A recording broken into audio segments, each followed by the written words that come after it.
আজকে আমরা কুমিল্লা বোর্ড 2019 এই প্রশ্নটা সলভ করব। এই প্রশ্নটাতে কি দেওয়া আছে দেখো, যে ওবি বরাবর করিমের বেগ দেওয়া আছে 8 মিটার পার সেকেন্ড, ওএ বরাবর রহিমের বেগ দেওয়া আছে 7.5 মিটার পার সেকেন্ড।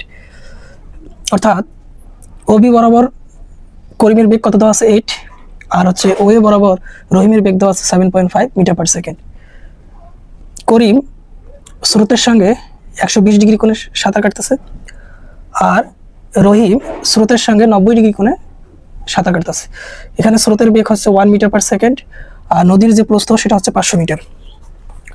এখন গ নম্বর প্রশ্নে বলতেছে করিম কত বেগে অপর পাড়ে পৌঁছালো, বা চূড়ান্ত বেগ কত, বা লব্ধি বেগ কত, বা প্রকৃত বেগ কত। সবগুলোর মিনিং কিন্তু একই, অর্থাৎ করিমের লব্ধি বেগ চাইতেছে। অর্থাৎ করিম ওবি পথে কিন্তু সাঁতার কাটা শুরু করছে, তাহলে করিম অবশ্যই কোথায় গিয়ে পৌঁছাবে?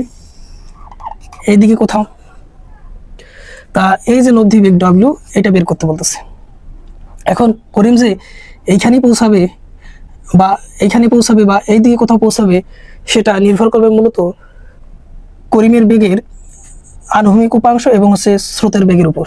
করিম কত বেগে অপর পাড়ে পৌঁছাবে, অর্থাৎ করিমের লব্ধি বেগ ধরে নিলাম W1 = √/, স্রোতের বেগের উপর স্কয়ার, করিমের বেগের উপর স্কয়ার, যোগ 2u1 ইন্টু হচ্ছে cos আলফা। এখানে আলফা বলতে কি বোঝায়? আলফা হচ্ছে স্রোতের বেগ এবং হচ্ছে করিমের বেগের মধ্যবর্তী কোণ। এখানে স্রোতের বেগ এবং করিমের বেগের মধ্যবর্তী কোণ হচ্ছে 120 ডিগ্রি।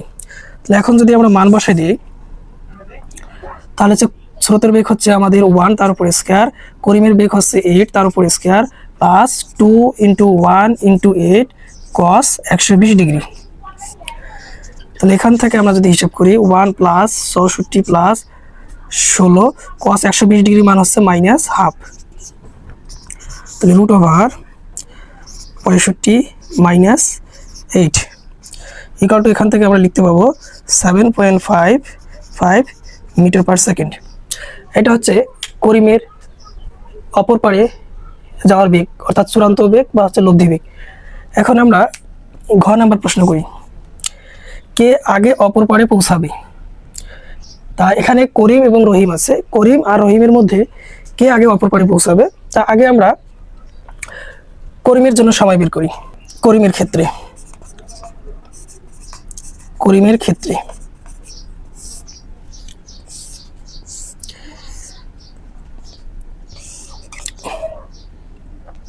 এটা ছিল আমার করিমের বেগ, v1 হচ্ছে 8 মিটার পার সেকেন্ড, আর এদিকে স্রোতের বেগ u সমান হচ্ছে 1 মিটার পার সেকেন্ড। তা নদীর যে প্রস্থ সেটা ছিল 500 মিটার। এখন স্রোতের সঙ্গে করিমের মধ্যবর্তী যে কোণ সেটা ছিল 120 ডিগ্রি। তাহলে প্রস্থের সঙ্গে অর্থাৎ উলম্বের সঙ্গে করিমের মধ্যবর্তী যাত্রার যে কোণ সেটা কিন্তু 30 ডিগ্রি, কারণ এতটুকু কোণ হচ্ছে 90 ডিগ্রি। তাহলে 120 থেকে যদি আমরা 90 বাদ দিই, তাহলে আমরা এই কোণটা পাবো, এই কোণটা হচ্ছে 30 ডিগ্রি। এখন করিমের বেগের দুইটা উপাংশ বের করব, একটা হচ্ছে উলম্ব বরাবর আর একটা হচ্ছে আনুভূমিক বরাবর। উলম্ব বরাবর অর্থাৎ y অক্ষ বরাবর, আর আনুভূমিক বরাবর ধরে নিই আমরা x অক্ষ। তা x অক্ষ বরাবর এবং y অক্ষ বরাবর করিমের বেগের উপাংশ বের করি। তাহলে প্রথমত x অক্ষ বরাবর করিমের বেগের উপাংশ হবে 8 sin 30 ডিগ্রি। 8 sin 30 ডিগ্রি মান হচ্ছে হাফ, = লিখতে পারি আমরা 4 মিটার পার সেকেন্ড। অর্থাৎ x অক্ষ বরাবর করিমের বেগের উপাংশ হচ্ছে 4 মিটার পার সেকেন্ড। এখন যদি y অক্ষ বরাবর আমরা উপাংশ বের করি, তাহলে 8 cos 30 ডিগ্রি। 8 cos 30 ডিগ্রি মান কত? √3/2। তার মানে আমরা পাবো 4√3 মিটার পার সেকেন্ড। তা এখন দেখো, নদী পার হওয়ার জন্য, নদী সোজাসুজি অপর পাড়ে যাওয়ার জন্য সাধারণত বেগের উলম্ব উপাংশ লাগবে। অর্থাৎ যেহেতু আমরা এই পথে পার হব, অর্থাৎ যে পথে পার হব সেই পথে কিন্তু আমার বেগ লাগবে। তাহলে আমরা টাইম বের করি। টাইম t = লেখা যায় d/v y। তাহলে এখানে আমরা মান বসাই, ডির মান কত? 500 মিটার, আর vy কত? vy হচ্ছে 4√3, তাহলে এত সেকেন্ড। তাহলে আমরা সময়টা বের করি। 500/4 তাহলে পাইতেছি আমরা 72.168 সেকেন্ড। এখন আমরা রহিমের জন্য আমরা কি করব, সময় বের করব। করিমের ক্ষেত্রে আমাদের সময় t ইকুয়াল টু পাইলাম 72.168 সেকেন্ড। এখন রহিমের ক্ষেত্রে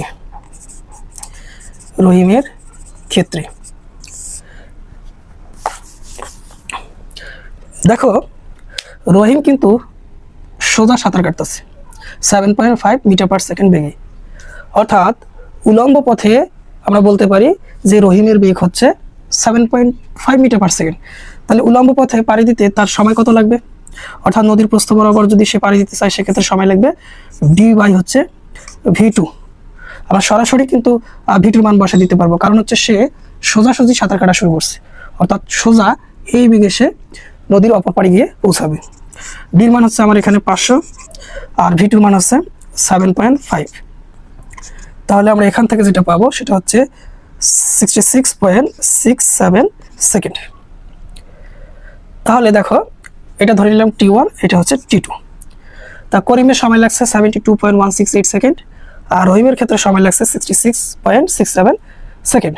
তাহলে কে আগে পৌঁছাবে, যেহেতু রহিমের সময় কম লাগছে তাই রহিম কি করবে, আগে ও থেকে এই বিন্দুতে পৌঁছাবে বা সোজা অপর পাড়ে গিয়ে পৌঁছাবে। এখন আমরা কি করব, আরো এক্সট্রা কিছু প্রশ্ন উত্তর করব। দেখো প্রস্থ বরাবর বেগ কত, সোজা অপর পাড়ের দিকের বেগ কত, বা নদী পার হওয়ার বেগ কত, যদি এই টাইপের কোশ্চেন দেওয়া থাকতো, ধরে নিলাম এই কোশ্চেনগুলো হচ্ছে আমার করিমের ক্ষেত্রে করা হয়েছে, তা তখন আমরা কিভাবে উত্তরগুলো করব। দেখো প্রস্থ বরাবর বেগ মানে হচ্ছে করিমের বেগের কতটুকু উপাংশ ও এ বরাবর কাজ করতেছে, অথবা সোজা অপর পাড়ের দিকের বেগ কত, তার মানে y অক্ষ বরাবর করিমের বেগের কতটুকু অংশ বেগ কাজ করতেছে, নদী পার হওয়ার বেগ কত, অর্থাৎ ও থেকে এই বিন্দুতে বা সোজাসুজি অপর পাড়ে পৌঁছাতে করিমের বেগের কত অংশ কাজ করতেছে। এটা যদি আমরা রহিমের ক্ষেত্রে প্রয়োগ করতাম এই কোশ্চেনটা, তাহলে সরাসরি আমরা বলতাম যে 7.5 মিটার পার সেকেন্ড বেগ হচ্ছে প্রস্থ বরাবর রহিমের বেগ, বা সোজা অপর পাড়ের দিকের বেগ হচ্ছে 7.5, অথবা নদী পার হওয়ার বেগ হচ্ছে 7.5। তো আমরা আরেকটা কোশ্চেন সলভ করবো এই উদ্দীপক থেকে, সেটা হচ্ছে যে পার বরাবর করিমের দূরত্ব কত, পার বরাবর করিমের অতিক্রান্ত দূরত্ব কত। তাহলে পার বরাবর যদি আমরা করিমের দূরত্ব বের করতে চাই, তাহলে এখন আমরা রহিমের বেগটা মুছে দিই, কারণ রহিমের বেগের আমার কোনো প্রয়োজন নাই। তা এখন করিম কোথায় গিয়ে পৌঁছাবে, অর্থাৎ কোথায় গিয়ে পৌঁছাবে দেখি। স্রোতের বেগ এখানে কত আছে, 1 মিটার পার সেকেন্ড। এখন করিমের বেগের দুটো উপাংশ বের করি, একটা হচ্ছে পাবো আমরা x অক্ষ বরাবর, আর একটা পাবো আমরা y অক্ষ বরাবর, অর্থাৎ করিমের বেগকে আমরা উলম্ব উপাংশে ভাগ করব। তা দুটো উপাংশ পাবো, আর এই দিকের উপাংশটা ধরে নেই vy, আর এই দিকের যে উপাংশটা পাবো সেটা হচ্ছে vx। তা আমরা আগে কোণটা বিবেচনা করি নিই। দেখো স্রোতের সঙ্গে করিমের যে মধ্যবর্তী কোণ সেটা হচ্ছে 120 ডিগ্রি, তার মানে এতটুকু কোণ কতটুকু হবে, 30 ডিগ্রি। তা এখন বলতে পারি উলম্বের সঙ্গে করিম 30 ডিগ্রি কোণে সাঁতার কাটতেছে। তা 30 ডিগ্রি কোণের জন্য আমরা উলম্ব উপাংশ vy এবং হচ্ছে আনুভূমিক উপাংশ আমরা vx বের করব। তা vyটা কত আসবে, vyটা আসবে আমার হচ্ছে 8 cos 30 ডিগ্রি সমান আমরা লিখতে পারি 4√3 মিটার পার সেকেন্ড।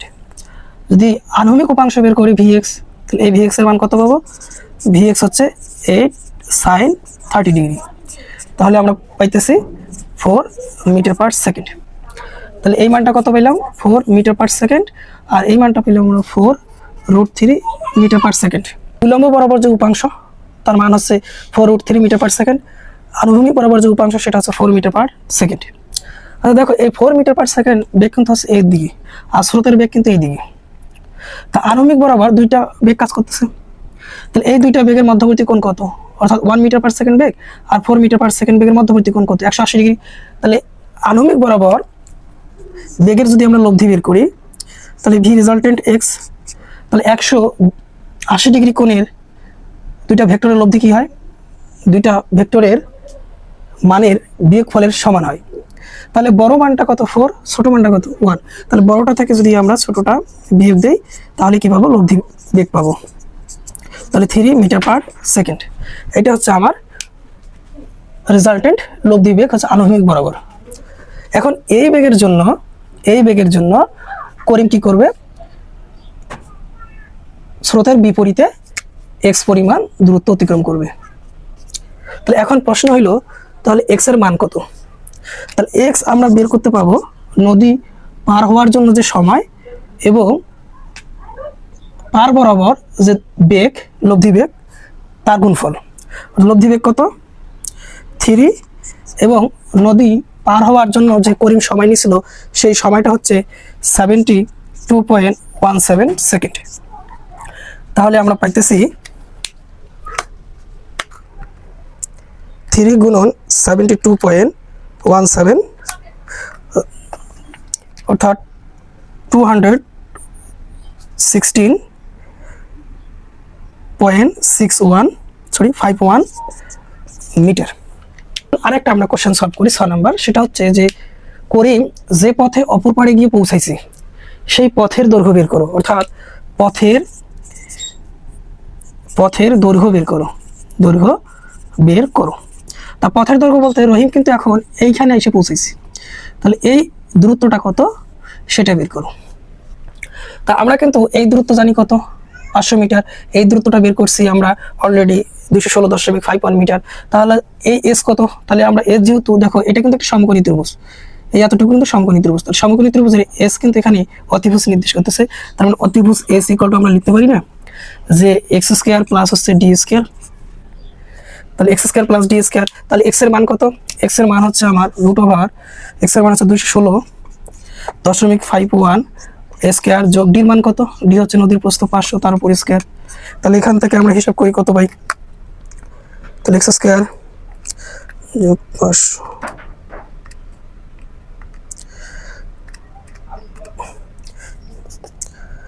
544.86 মিটার, অর্থাৎ পথের দৈর্ঘ্য হচ্ছে 544.86 মিটার। এখন যদি আমরা রহিমের ক্ষেত্রে এই পার বরাবর অতিক্রান্ত দূরত্ব বের করি এবং হচ্ছে পথের দৈর্ঘ্য বের করি তাহলে কি আসবে, দেখো যে রহিম কিন্তু আবার ও থেকে এই বিন্দুতে সোজা সাঁতার কাটছে, তা রহিম কিন্তু সোজা সাঁতার কাটছে। এখন রহিম যদি স্রোতের বেগ তাকে ঠেলে এদিকে কোথাও নিয়ে আসে তাহলে এই দিকে পৌঁছাবে, তাহলে তার অতিক্রান্ত অর্থাৎ তার পার বরাবর দূরত্ব হচ্ছে এক্স এবং যে পথে সে এখানে এসে পৌঁছাইছে সেই ক্ষেত্রে তার এই পথ এস আমরা বের করতে পারি। আমরা যদি পার বরাবর করিমের দূরত্ব বের করলাম, এখন যদি পার বরাবর রহিমের দূরত্ব বের করি, আবার রহিম যে পথে নদী পার হয়েছে সেই পথে দৈর্ঘ্য বের করি, তাহলে কীরকম হবে আসো দেখি। তা আমরা কি করি, এটা সব মুছে দিই। আমরা এখন রহিমের জন্য দূরত্ব বের করব। তা রহিম কিন্তু সাঁতার কাটা শুরু করছে সোজা প্রস্থ বরাবর এত মিটার পার সেকেন্ড, এটা হচ্ছে v2, আর স্রোতের বেগ ছিল কত u সমান 1 মিটার পার সেকেন্ড। তাহলে রহিম কোথায় এসে পৌঁছাবে, ঠিক এই দিকে, অর্থাৎ এখানে এসে পৌঁছাবে ধরে নিলাম। তা এই দূরত্বটা, এই যে এক্স পরিমাণ যে দূরত্ব, এই দূরত্বটা মূলত হচ্ছে স্রোতের বেগের কারণে অতিক্রম করবে। অর্থাৎ আমরা যদি যে পথের দূরত্ব নেব সেই পথের বেগ নিতে হবে কিন্তু। তাহলে যদি আমরা এখন এক্স বের করি তাহলে আমার এই বেগ নিতে হবে এবং নদী পার হওয়ার জন্য রহিমের যে সময় সেই সময়টা নিতে হবে।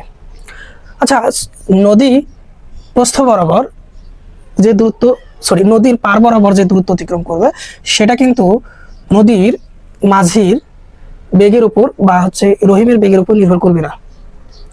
আমরা পার বরাবর যে দূরত্ব অতিক্রম করবে সেটা হচ্ছে শুধুমাত্র পার বরাবর বেগের কারণে।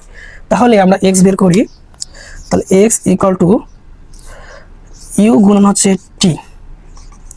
তবে রহিম যে সময় নদী পার হয়েছিল এই সময়টা কিন্তু সর্বনিম্ন।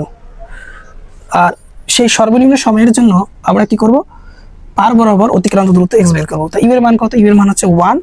আর টির মান কত? টির মান হচ্ছে রহিম এইখান থেকে যখন সোজা অপর পাড়ে গিয়ে পৌঁছাইলো তখন তার সময় কত ছিল? তার সময় ছিল 66.67। আমরা দূরত্বটা পাইতেছি 66.67 মিটার। তো এখন যদি আমরা এই যে পথের দৈর্ঘ্য বের করতে চাই,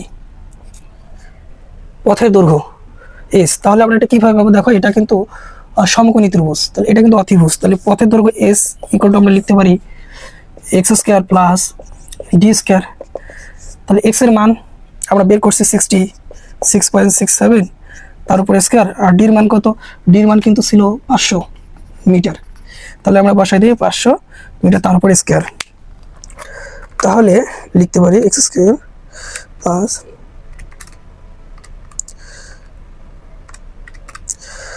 560.424 মিটার। অর্থাৎ রহিম যে পথে গিয়েছে সেই পথের দৈর্ঘ্য হচ্ছে 504.424 মিটার। তো এখন যদি বলা হয় যে রহিমের লব্ধি বেগ কত, তাহলে লব্ধি বেগ আমরা বের করবো W সমান √, এটা W2 ধরি। তাহলে হচ্ছে স্রোতের বেগের উপর স্কোয়ার যোগ হচ্ছে রহিমের বেগের উপর square.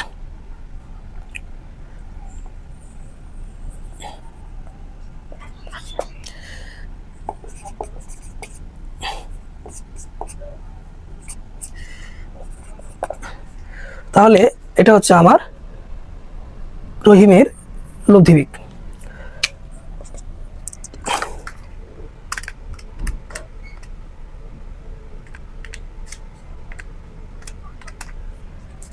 So 7.566 metre per second.